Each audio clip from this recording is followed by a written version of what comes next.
Hello' guys, আজি এটা বিশেষ দিন হয় আৰু আপোনালোকে সকলোৱে জানে যে আজি 5 জুন বিশ্ব পৰিৱেশ দিৱস হয়। আৰু গতিকে আজি আমিও ভাবিলোঁ এই পৰিৱেশটোক অৰিহণা দিবৰ কাৰণে, সহায় কৰিবৰ কাৰণে কিছুমান গছপুলি আমিও ৰোপণ কৰিম আজি।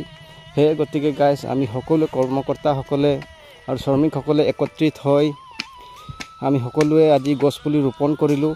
কাৰণ অসমত প্ৰায় 3 কোটিৰো অধিক জনসংখ্যা আছে গাইজ।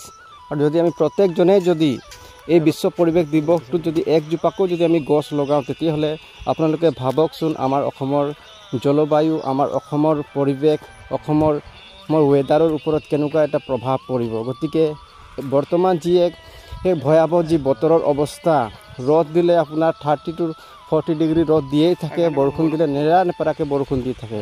গতিকে আপোনালোকেও এই বিশ্ব পৰিৱেশ দিৱসৰ উদ্দেশ্যত আপোনালোকে এজোপাকৈ গছ ৰোপক আৰু আমাৰ এই পৰিৱেশটো আপোনালোকে সেউজীয়া কৰি ৰাখক।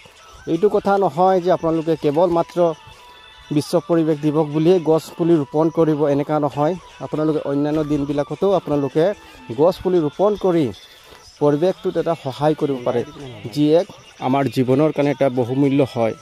আৰু আপোনালোকে জানে, যদি পৰিৱেশ নাথাকে তেতিয়াহ'লে আমাৰ জীৱন নাথাকিব। গছেই আমাৰ মানুহৰ জীৱন হয়। গতিকে আপোনালোকেও আজি এই গছ ৰোপণ কৰক।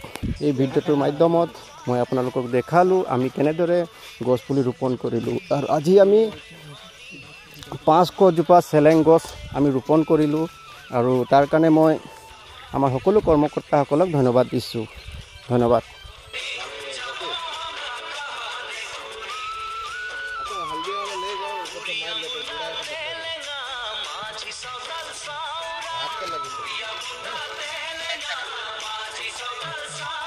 এটা সাইড লাগাবো